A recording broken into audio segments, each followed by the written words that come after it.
মানুষ আশা নিয়ে বেঁচে থাকে। আমরা যত খারাপ অবস্থায় থাকি না কেন আমরা আশা করি যে আগামী দিনটা ভালো হবে।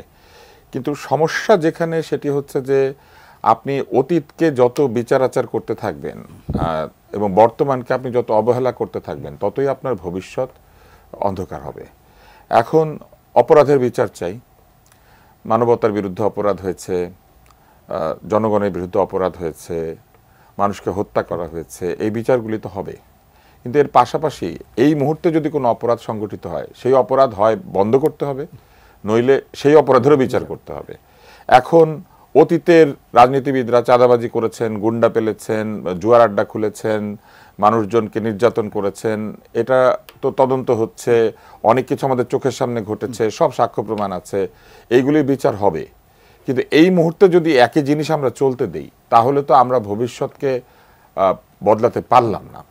এখন আপনি বলেছেন একটু আগে যে কেউ গাড়ি উপহার দিয়েছেন, সেই যিনি গাড়ি উপহার দিয়েছেন তাকে কেন প্রশ্ন করা হচ্ছে না যে তার এত টাকা কোথার থেকে হলো যে তিনি গাড়ি উপহার দিয়ে দিতে পারেন?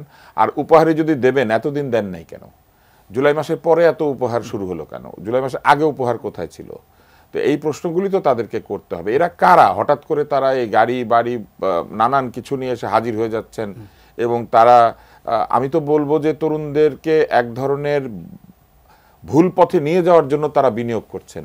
তরুণরা তো এইরকম অর্থের জন্য কিংবা প্রতিপত্তির জন্য কিংবা ছড়ি ঘোরানোর জন্য তো আসলে এই আন্দোলনটা করে নাই, বরং যারা ছড়ি ঘোরাতো, যারা এইভাবে নির্বিচারে অর্থ লুট করত, যারা নির্বিচারে অর্থ ব্যয় করে রাজনীতিকে কলুষিত করত, তাদের বিরুদ্ধেই তো তারা সংগ্রাম করেছিল।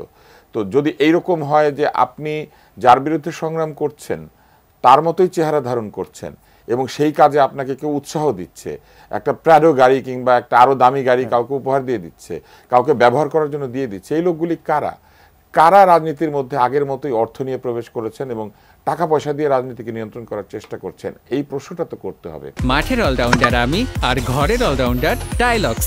টাইলক্স টয়লেট ক্লিনার, ক্লিন মানেই টাইলক্স।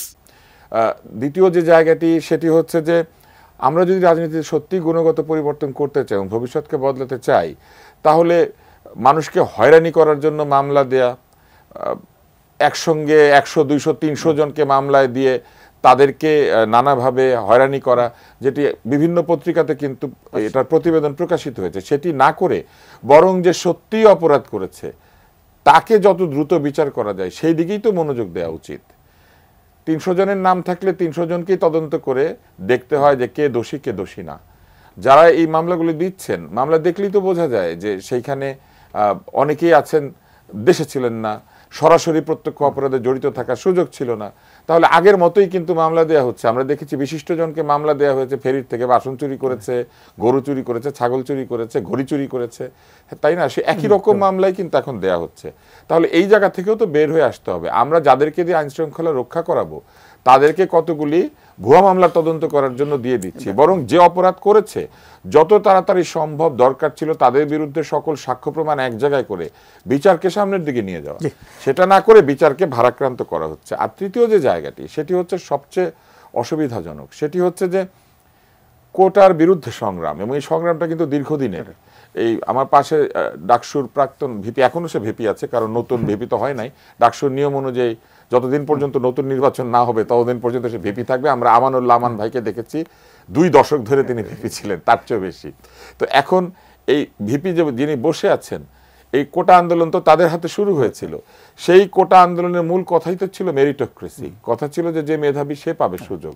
কিন্তু আমরা দেখলাম যে তদবির বন্ধ হয় নাই, বরং বলা হচ্ছে যে আন্দোলনের মধ্যে দিয়ে কিছু মানুষ তদবির পাওয়ার অধিকার অর্জন করেছে, কিন্তু এই তদবিরের বিরুদ্ধেই তো তাদের সংগ্রাম ছিল। ফলে আমি যেটা বলবো যে আসার জায়গা আছে এখনো, যদি আমরা এখনই সচেতন হই এবং আমরা ভবিষ্যৎকে যে প্রত্যাশায় আন্দোলন হয়েছিল, যে প্রত্যাশা এত মানুষ প্রাণ দিয়েছে, সেই প্রত্যাশার বাংলাদেশ তৈরি করার জন্য সবাই মিলে কাজ করি।